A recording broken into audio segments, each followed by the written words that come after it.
مجاور بن کے قوالیاں کراتے ہیں. قوالیاں کرانے والا سراسر گنہگار اور ناجائز اور حرام کام کا ارتکاب کرنے والا ہے. اور حرام اور ناجائز کام میں جتنے لوگ شامل ہوتے ہیں سب کے سب گنہگار ہیں. اور جتنے لوگ ایسی قوالیوں میں چندہ دیتے ہیں یہ سب کے سب گنہگار ہیں. اس کا ذکر امام اہل سنت اعلی حضرت نے بھی فرمایا ہے. محبوب الہی کا جو حوالہ میں فوائی شریف کا دے رہا ہوں, امام اہل سنت اعلی حضرت نے فتاوی رضویہ کے اندر چوتھی جلد میں صفحہ نمبر 116 پر اس کو نقل فرمایا ہے. اور پھر امام اہل سنت اعلی حضرت بیان کرتے ہیں چوتھی جلد فتاوی رضویہ 114 صفحہ پر اعلی حضرت فرماتے ہیں مروجہ قوالی جس میں مرد اور عورت سب شامل ہو کر کے میلے ٹھیلے لگائیں, ایک جگہ بیٹھیں, ایک محفل میں جمع ہو جائیں, اکٹھا ہو جائیں. امام اہل سنت اعلی حضرت فرماتے ہیں جہاں لہو و لعب کے کام ہو, جہاں گناہ کے کام ہو, جن کاموں سے شیطان کی رضا ہو, امام اہل سنت اعلی حضرت نے فرمایا یہ ایسے کام ناجائز اور حرام ہے, حرام ہے, حرام ہے.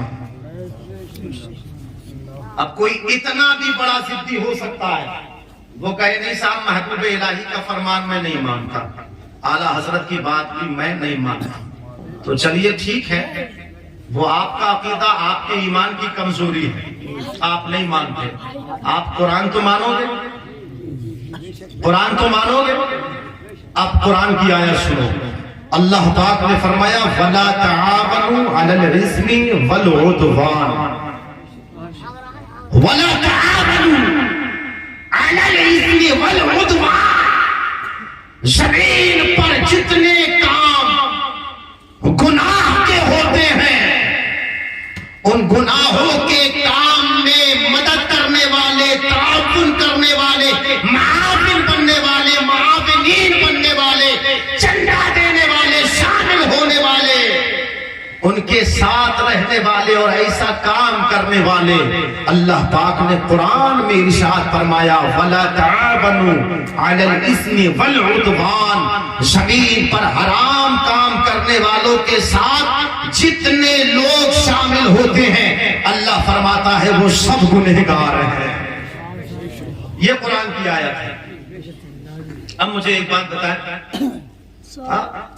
یہ قوالیوں میں جو لوگ 100 روپیہ دیتے ہیں, 50 روپیہ دیتے ہیں, 200 روپیہ دیتے ہیں, 300 روپیہ دیتے ہیں, آپ مجھے بتائیے اللہ کے فرمان کو نہیں جھٹلا رہے؟ یار آپ اللہ کے بندے نہیں ہو, آپ خدا کو نہیں مانتے, کیا آپ کو رزق نہیں دے رہا ہے؟ کیا اللہ نے آپ کو نہیں پیدا کیا ہے؟ کیا بعد آپ کے انتقال اللہ آپ سے حساب کتاب نہیں لے گا؟ اللہ ہی حساب کتاب لینے والا. پھر اللہ کے فرمان کو پس پشت ڈال کر آپ انتقال کر گئے, فراموش کر کے آپ مر گئے, چلے گئے دنیا سے. آپ مجھے بتائیے یہاں آپ کے پاس ڈھیروں ہیلے بہانے ہوتے ہیں, اللہ کی بارگاہ میں آپ کا کوئی بہانہ چلنے والا ہے؟ نہیں نا.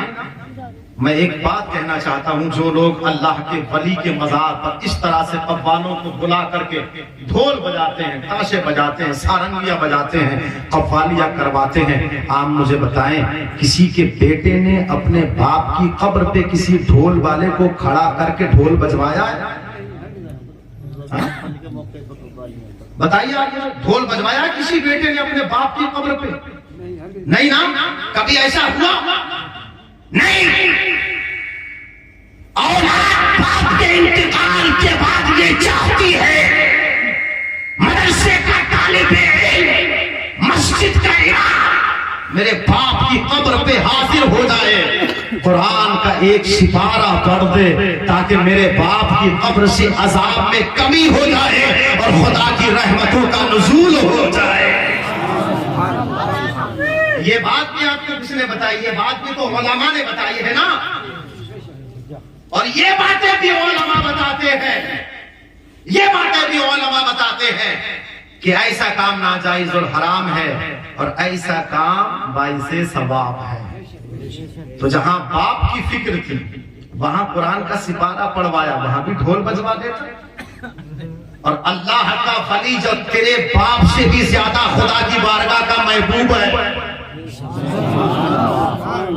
جس نے رات کو دن نوافل پڑھ کر خدا کا قرب حاصل کر کے عارف باللہ کے راہوں کو طے کیا ہے، جو خدا کی بارگاہ کا برگزیدہ بندہ بن گیا، اللہ کا محبوب بندہ بن گیا، جس کے وسیلے سے ہماری مرادیں اور دعائیں قبول ہوتی ہیں۔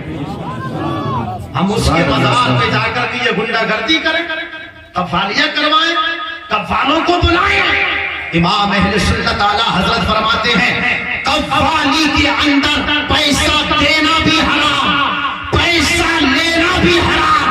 اگر کسی قوال نے سارنگی ڈھول تاشے کا استعمال کر کے قوالی گائی ہے، اسے جتنا پیسہ ملا ہے سب ناجائز اور حرام، سب ناجائز اور حرام۔ اور حرام کا ایک لقمہ جب کسی کے پیٹ میں جاتا ہے تو 40 دن تک نہ نمازیں قبول ہوتی ہیں، نہ دعائیں قبول ہوتی ہیں، نہ قرآن کی تلاوت قبول ہوتی ہے، اور نہ رمضان کا روزہ قبول ہوتا۔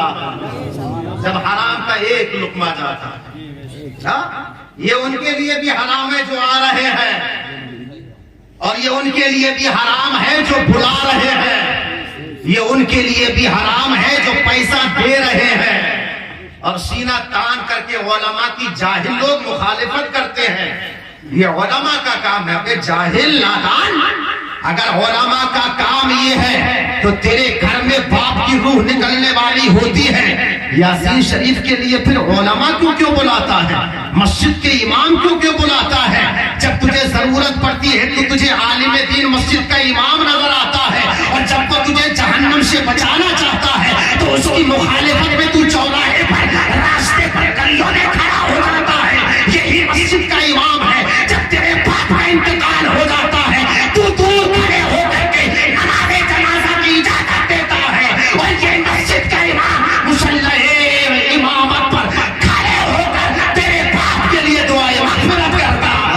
نعرہ تکبیر، نعرہ رسالت، مسلک اعلیٰ حضرت علامہ مفتی نعیم القادری صاحب قبلہ، جشن شادی اسلام معاشرت کانفرنس، نعرہ تکبیر۔ اور اتنا ہی نہیں، جن کی تم مخالفت میں آگے بڑھتے ہو نا، یہی مسجد کا امام ہے کہ جب قبر ایک بالشت تیار ہو جاتی ہے، ہاں حکم بھی یہی ہے، زمین سے ایک بالشت قبر کی اونچائی ہونی چاہیے، یہی حکم ہے حدیث کے حوالے سے۔ قبر کی اونچائی زمین سے ایک بالشت اونچی ہونی چاہیے، اور جیسے اونٹ کی پشت پہ ڈھال ہوتا ہے، قبر کی شکل اور حلیہ ایسا ہی بنا دینا چاہیے۔ یہی مسجد کا امام ہوتا ہے کہ سب یار دوست مٹی ڈال کے دعا پڑھ کے منہا خلقناکم وفیہا نعیدکم ومنہا نخرجکم تارۃ اخری پڑھ کے مٹی ڈال کے چلے جاتے ہیں۔ یہ مسجد کا امام ہی ہوتا ہے، تیرے محلے کا حافظ اور قاری ہی ہوتا ہے، تیرے محلے کا عالم ربانی ہی ہوتا ہے، جو آخر وقت تک تیرے باپ اور تیری ماں کے قبر کے قریب کھڑا ہوتا ہے، اور پھر باادب ہو کر کے قرآن کی سورتیں پڑھتا ہے، اور قرآن کی سورتیں پڑھ کر تیرے باپ کو ایصال ثواب کرتا ہے، تیری ماں کو ایصال ثواب کرتا ہے، اور جتنے قبرستان میں اہل ایمان مدفون ہوتے ہیں سب کے لیے ایصال ثواب کرتا ہے۔ پتہ یہ چلا قوم کے لیے جتنا درد ایک عالم ربانی کے سینے میں ہوتا ہے، کسی کے یار دوست کے سینے میں اتنا نہیں ہوتا۔ جی حق بات۔ اور پھر بھی ہم مخالفت کرتے ہیں علماء کی۔ آپ کرتے ہو تو، لیکن اس سے پہلے اپنے باپ کی قبر پہ صبح اٹھ کے ڈھول بجوانا کر لو گے ایسا؟ بتاؤ، یا آج کی تاریخ میں کسی نے ایسا کیا؟ غلط سمجھتے ہو، تبھی تو نہیں بجوایا آج تک۔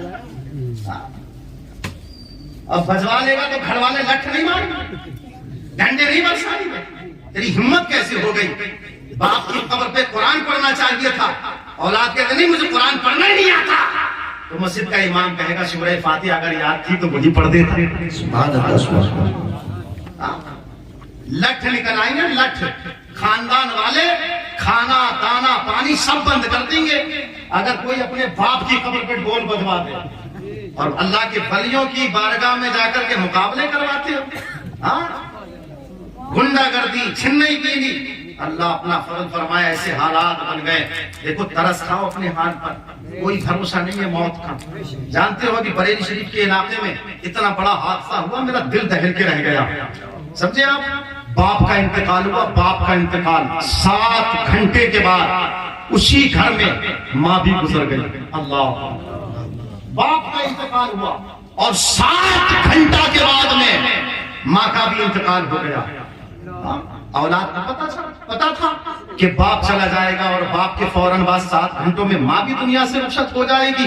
موت کا میرے پیارے کوئی بھروسہ نہیں ہے، زندگی میں اچھے کام کر لو۔ اللہ پاک نے قرآن میں فرمایا ہے وَنَهَى النَّفْسَ عَنِ الْهَوَىٰ فَإِنَّ الْجَنَّةَ هِيَ الْمَأْوَىٰ۔ جو لوگ اپنے نفس کو قابو میں رکھتے ہیں اور اپنے نفس پر غالب آ جاتے ہیں، نفس کو مغلوب کر دیتے ہیں، نفس کو کنٹرول میں کر لیتے ہیں، میرا رب کہتا ہے فَإِنَّ الْجَنَّةَ هِيَ الْمَأْوَىٰ، انہی انسانوں کے لیے میں نے جنت بنائی ہے۔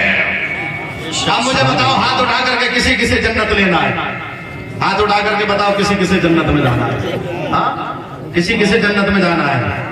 ہاں تو پھر یہ ڈھول تاشے باجے ان سب کو حرام جانو گے؟ ہاں میں نے قرآن کا بھی حوالہ دے دیا ہے آپ کو، اور سلسلہ چشت کا بھی حوالہ دے دیا ہے، اور کھل کے اس کا بائیکاٹ کرو، اس کی مخالفت کرو، اس کی مخالفت کرو اس کی، آپ سمجھے آپ؟ اور جو لوگ چندہ دے چکے ہیں وہ معافی مانگ لے، معافی اللہ کی بارگاہ میں جا کر کے توبہ کر لے، توبہ کر لے، توبہ۔ زندگی کا میرے پیارے کوئی بھروسہ نہیں، کوئی بھروسہ نہیں ہے یار۔ دنیا سے جاؤ اچھے کام کر کے جاؤ، اچھے کام کر کے جاؤ دنیا سے جب جاؤ، ایسے کام کر کے جاؤ جب ہمارا جنازہ جائے 4 دیکھنے والے دیکھ کر کے کہیں یار بڑے نیک انسان کا جنازہ جا رہا ہے، عبادت گزار کا جنازہ جا رہا ہے، پرہیزگار کا جنازہ جا رہا ہے، اللہ و رسول کو یاد کرنے والے کا جنازہ جا رہا ہے۔ اس حال میں اپنی زندگی گزارو، اس حال میں اپنے گھروں میں شادیاں کرو تاکہ لوگ آپ کی تعریف کریں، لوگ آپ کا ذکر کریں، لوگ آپ کی مثالیں دیں۔ اتنی بات مجھے آپ سے کرنی تھی، اور یہ جتنی بھی بات ہو گئی اللہ پاک کی بارگاہ میں دعا ہے دوران گفتگو میں کسی قسم کی کوئی خامی لفظ خطا ہو گئی ہو، اللہ پاک اپنے حبیب کے فضل و کرم سے مجھے اور آپ کو سب کو معاف فرمائے۔ ہاں زندگی کا کوئی بھروسہ نہیں، کوئی بھروسہ نہیں، اچھے کام کرو دنیا، مسجد کے نمازی بنو، پڑوسی کا حق ادا کرنے والے، اولاد کو تعلیم دینے والے بنو، اولاد کی اچھی تربیت بنانے والے بنو۔ گھر میں جب نکاح کا وقت آ جائے تو سب سے پہلے حضور کا میلاد سجانے والے بن جاؤ۔ ہاں حضور کا میلاد سجاؤ۔ یہ ضروری نہیں ہے کہ آپ باہر سے ایک خطیب کو بلائیں، باہر سے 2-4 شاعروں کو بلائیں، یہ ضروری نہیں ہے۔ میلاد مصطفیٰ کریں، مسجد کے امام کو بلا لیں، آدھا گھنٹہ 40 منٹ 50 منٹ حضور کی نعت سنیں، اللہ کا ذکر سنیں۔ قسم خدا کی تھوڑی دیر بھی آپ نے میلاد رسول کا اہتمام اپنے گھر میں کر لیا، میں کہتا ہوں قسم خدا کی تمہارا گھر بھی مہکے گا، تمہاری نسلیں بھی مہکیں گی۔ ہاں میرے امام کہتے ہیں سرتابہ قدم ہے تنے سلطان زمن پھول، لب پھول، دہن پھول، زبن پھول، بدن پھول، واللہ جو مل جائے میرے گل کا پسینہ، واللہ جو مل جائے میرے گل کا پسینہ، مانگے نہ کبھی عطر نہ پھر چاہے بلند پھول۔ کیا بات رضا اس چمنستان کرم کی، کیا بات رضا اس چمنستان کرم کی، زہرا ہے کلی جس میں حسین اور حسن پھول، زہرا ہے کلی جس میں حسین اور حسن پھول۔ یہ تھوڑی سی ناصحانہ میری گفتگو رہی، اگر کسی کے دل آزاری ہوئی ہو معذرت خواہ ہوں میں، لیکن میرا کام کیا ہے؟ میرا کام یار چراغ جلا کر کے روشنی دکھانا میرا کام ہے۔ چراغ میں نے جلا دیا ہے، جس کا دل چاہے اندھیرے میں رہے، اور جس کا دل چاہتا ہے میرے چراغ سے اپنی نو کو لگائے، اپنا چراغ بھی روشن اور منور کر لے، جو یہ کام کر لے گا انشاءاللہ اس کی زندگی بھی منور رہے گی، اور بعد انتقال کے اس کی قبر بھی منور ہو جائے گی۔ ہاں، یہ تھوڑی سی باتیں میں نے آپ سے کر لی ہے، تھوڑی سی نہیں ہے، بہت باتیں ہو گئی، 1 گھنٹے سے زیادہ میری گفتگو ہو گئی۔ قاری رفیع الدین صاحب نے تو کہا تھا نہیں 1 گھنٹے سے زیادہ ہو گیا ہے، ہو گیا، اچھا چلیے جی لگا کر ذرا بولو سبحان اللہ، اور محبتوں کے ساتھ ذرا کہو سبحان اللہ۔ دیکھو اللہ پاک نے قرآن میں فرمایا لباس لکم وانتم لباس لہن، تھوڑی سی نصیحت اور میں کر دیتا ہوں، لباس لکم وانتم لباس لہن۔ سونا چاہ رہے ہو آپ لوگ؟ سونا نہیں چاہ رہے، کہنے چاہ رہے ہیں، سونا چاہ رہے ہیں۔ چاچا ذرا سبحان اللہ کہتے ہیں آپ؟ چاچا کا گھر دور ہے اس لیے لائٹ لے کر کے آئے، آپ روشنی میں جائیں گے انشاءاللہ، ہاں، اور میلاد مصطفیٰ کی بھی روشنی لے کے جائیں گے، ہاں سبحان اللہ۔ لباس لکم وانتم لباس لہن، میرے رب نے قرآن میں فرمایا ہم نے مرد کو عورت کا اور عورت کو ہم نے مرد کا لباس بنایا ہے، ہاں، ایک دوسرے کا لباس بنایا۔ اللہ نے یہ نہیں کہا کہ میں نے عورت کو مرد کی زینت بنایا ہے، مرد کو عورت کی زینت بنایا۔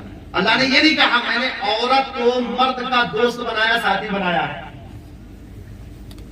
اور عورت کو میں نے مرد کا ساتھی بنایا۔ اللہ نے یہ نہیں فرمایا، کیوں؟ ساتھی کی مثال ایسی ہوتی ہے جب تک من کرتا ہے ساتھ دیتا ہے پھر چھوڑ دیتا ہے، ہوتا ہے کہ نہیں ہوتا ہے؟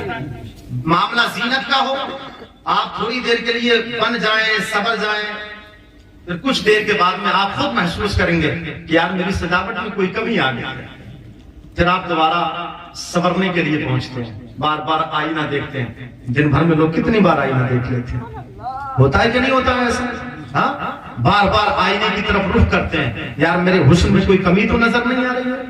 لباس پہنتا ہے تو بار بار دیکھتا ہے دونوں تینوں طرف سے، یار کہیں سے کوئی کمی تو نہیں ہے۔ اللہ پاک نے قرآن میں فرمایا ہم نے ایک دوسرے کا لباس بنایا ہے، لباس لکم وانتم لباس لہن، مرد کو عورت کا، عورت کو مرد کا لباس بنایا۔ کیوں؟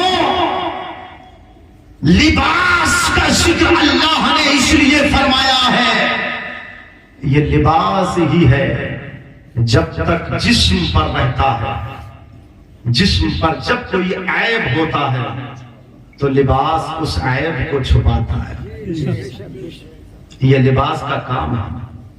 چھپاتا ہے کہ نہیں چھپاتا؟ آپ یہاں سے لے کر کے آپ گھٹنے تک آئے، لباس اگر آپ کے جسم پر ہے تو اگر کوئی داغ ہے، کوئی نقص ہے، کوئی عیب ہے، کوئی کمی ہے تو لباس نے اسے چھپا لیا، ہاں چھپا لیا ہے کہ نہیں چھپا لیا؟ بولو۔ اللہ پاک نے یہاں لباس سے مثال اس لیے بیان فرمائی ہے تاکہ مرد یہ جان لے میرا کام ہے عورت کے عیبوں کو چھپانا، اپنی بیوی کے تمام عیبوں پر پردہ ڈالنا، اور عورت یہ جان لے میرا بھی یہ کام ہے کہ میں اپنے شوہر کے تمام عیبوں پر پردہ ڈالوں۔ جب اس طرح کی زندگی ایک شوہر اور بیوی کی گزرتی ہے کہ شوہر اپنی بیوی کے عیبوں کا ذکر اپنے دوستوں سے نہیں کرتا، اور بیوی اپنے شوہر کے عیبوں کا ذکر اپنے گھر جا کر نہیں کرتی، قسم خدا کی ایسے دلہا خوشحال رہتے ہیں، جب تک رہتے ہیں خوشحال رہتے ہیں، ان کی اس تباہی زندگی میں کسی طرح کی کوئی کڑواہٹ دیکھنے میں نہیں آتی۔ اور کہاں نظر آتی ہے کہ تھوڑی سی کمی بیوی کی دیکھی تو گھر میں ذکر کر دیا، شوہر نے تھوڑی سی کمی شوہر کی دیکھی تو مائکے میں جا کر کے شکایت کر دی۔ اس سے کیا ہو رہا ہے؟ اس سے یہ ہو رہا ہے کہ جو گھر بسا ہوا تھا ایک دوسرے کی شکایت، ایک دوسرے کے عیب کو جب ظاہر کیا تو گھر میں تباہیاں آ رہی ہیں، رشتے برباد ہو رہے ہیں، بات طلاق تک جا رہی ہے، طلاق سے کوٹ تک جا رہی ہے، اب ایک دوسرے کی عزت چوراہے پر آ رہی ہے، یہ ایک دوسرے کی عزت چوراہے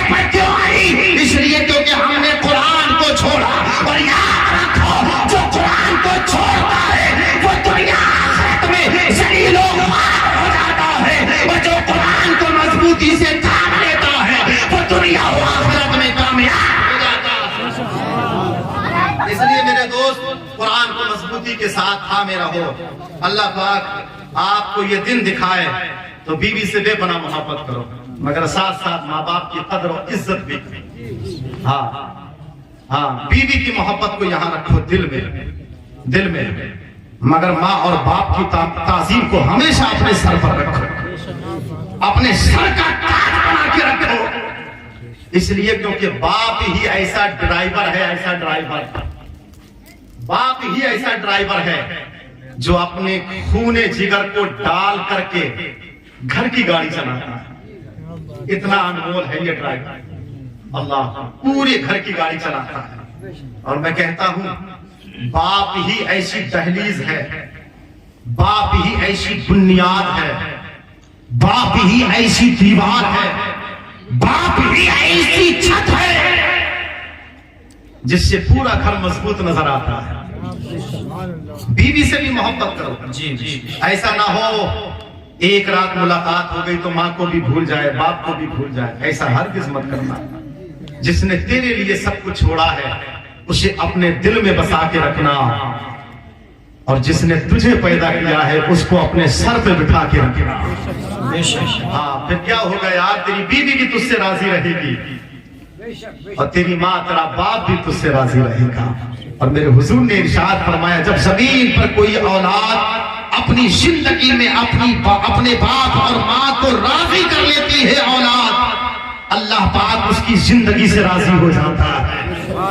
ہاں ان باتوں کا آپ خیال رکھیں. اللہ پاک وہ دن دکھائے آپ کو تو پھر بیوی کا بھی خیال، بیوی سے پیار محبت ہے نا. یہ حضور کی سنت ہے. سبحان اللہ. ہاں حضور کی سنت ہے. اور ایسا بھی مت کیا کرو کہ شادی کے بعد میں جسم اتنا کھٹل ہو جائے، اتنا مہتر ہو جائے جسم کہ ہر کام کا حکم بیوی کو دو.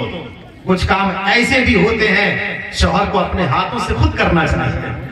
ہاں میرے حضور کی سنت ہے یار. آقا علیہ السلام اپنے ہاتھوں سے ہی پیبند لگا لیتے، اپنی چٹائی کو اپنے ہاتھوں سے حضور سی لیتے. سبحان اللہ. کبھی کبھی تو آقا علیہ السلام اپنے کپڑے خود ہی اپنے ہاتھوں سے دھو لیا کرتے تھے. سبحان اللہ. یہ حضور کی سنت ہے. ایسا اگر کوئی کرنے بھی لگے تو زمانے والے تانا دیتے ہیں، ارے یار بیوی سے ڈرتا ہے، بیوی کا غلام ہے، بیوی کو سر پہ بٹھا کے رکھا ہے. اس سے کہنا نہیں میں بیوی کا غلام نہیں ہوں. میرے رب نے قرآن میں فرمایا ہے الرجال قوامون علی النساء. میرا رب کہتا ہے میں نے مرد کو عورت کا بادشاہ بنایا ہے. میں تو اپنے گھر میں اپنی بیوی کا بادشاہ ہوں، مگر جو کام میں کچھ اپنے گھر میں اپنے ہاتھوں سے کرتا ہوں اس لیے کرتا ہوں کہ اس انداز کے کام اپنے گھر میں میرے نبی نے بھی کیے ہیں، میرے مصطفیٰ نے بھی کیے ہیں. میں سنت رسول سمجھ کے اپنے گھر میں ایسے کام کرتا ہوں تاکہ سنت بھی ادا ہو جائے اور ثواب کا میں حقدار بھی بن جاؤں. کچھ اس طرح سے بھی اپنے گھر میں کام کرنے کی عادت ڈالو. اپنا طریقہ بدلو، اپنا اختیار، اپنا وتیرہ بدلو، اپنے تھوڑے سے جو ہے وہ حالات کو چینج کرو. پھر آپ دیکھیں انشاءاللہ گھر میں خوشحالی ہوگی، گھر میں نور ہی نور ہوگا، گھر میں چین ہی چین ہوگا، گھر میں امن ہی امن ہوگا، سکون ہی سکون نظر آئے گا. زندگی میں پھر کہیں سے کوئی کڑواہٹ، کوئی داغ درار نظر نہیں آئے گی انشاءاللہ. جب اس طرح کے معاملات گھر میں ہو جائیں گے تو ایک باپ بھی خوش ہو جائے گا، ایک ماں بھی خوش ہو جائے گی، اور ایک بیوی بھی خوش ہو جائے گی. تیری زندگی سے پھر تیرا بھائی بھی راضی ہو جائے گا، تیری بہن بھی راضی ہو جائے گی، اور پھر انشاءاللہ تیرا رب بھی تجھ سے راضی ہو جائے گا. اللہ کی بارگاہ میں دعا ہے اللہ پاک ہم سب کو نیک عمل کی توفیق عطا فرمائے. اس مبارک پاکیزہ اجلاس کی برکت سے اللہ پاک صاحب جلسہ کو خوب خوب برکتیں عطا فرمائے. اور جو منقوہا آنے والی ہے باتیں نکاح، اللہ تبارک و تعالی اس کے ساتھ محمد اسلم سیفی صاحب کی ازدواجی زندگی کو اللہ پاک سلامت رکھے، اور آنے والے وقت میں اللہ کریم ان کو نیک اولاد عطا فرمائے. ہاں جب آپ آ جائیں نکاح کر کے، آ جائیں نکاح کر کے تو آپ کو کیا کرنا ہے؟ 2 رکعت نماز نفل ادا کرنا ہے. ہاں 2 رکعت نماز نفل ادا کرنا ہے. کس انداز میں ادا کرنا ہے وہ طریقہ میں آپ کو بتا دیتا ہوں، مختصر سی بات ہے، سن لے آپ. دلہن کے سر پہ جو پلو، جو دوپٹہ ہو، جو چادر ہو، اس کا ایک حصہ اس کے سر پہ رکھیں اور دوسرا حصہ اس کے پلو کا اس جگہ پر بچھا دیں جہاں پر مرد کا سجدہ ہونے والا ہے. عورت کو اپنے قریب بٹھا دیں. اس انداز میں آنے کے بعد 2 رکعت نماز نفل ادا کر لیں. یعنی اس کے دوپٹے کے پلو پہ سجدہ کرے. جب 2 رکعت نماز نفل ادا ہو جائے تو پھر اپنی بیوی سے کہے میں نے خدا کی بارگاہ میں شکر ادا کر لیا ہے سجدہ کر کے, اب تو بھی اللہ کا شکر ادا کر لے. جب بیوی بھی آنے والی پہلی رات میں 2 رکعت نماز نفل اس انداز میں ادا کرے گی, حدیث پاک کا مفہوم ہے قیامت تک دونوں کے درمیان میں اللہ محبت قائم فرمائے گا قیامت تک کے لیے. یہ طریقہ ضرور اختیار کر لیجئے. وما علینا الا البلاغ. السلام.